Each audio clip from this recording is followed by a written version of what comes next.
Another mistake that happens is if a sister enters the masjid. Again, remember we're talking about Ramadan and generally we're focusing on Ramadan. Even though some of the points that we're mentioning can be used for outside Ramadan. But the sister enters the masjid and she comes in and the Salatul Isha has already been prayed. She was at home cooking and everything. She couldn't get in time for Isha. So she comes and they're in Salatul Tarawih. Okay? And she's missed Salatul Isha. A lot of sisters, what they do is, and also brothers do that as well, so this applies to both, is the person goes and they pray by themselves whilst the people are praying Tarawih. The person goes and he prays alone by himself Salatul Isha. And then when he finishes the Isha, he comes and he prays Salatul Tarawih with the people. That's not what you should do.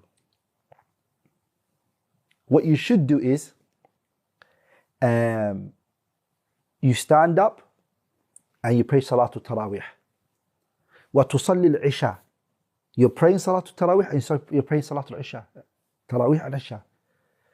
And the Imam's going to be reciting. The 2 rak'ah that the Imam is praying for Salatul Tarawih, you enter and you pray with him. So you're praying Tarawih with him. But what's your intention? بِنِيَّةِ فَرِيضَةِ الْعِشَاء. You have the intention of Isha.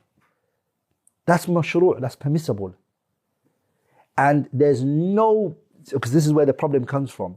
The ikhtilaf of the niyyah of the Imam and the ma'moom being different is not a problem. The Sunnah has shown the permissibility of that.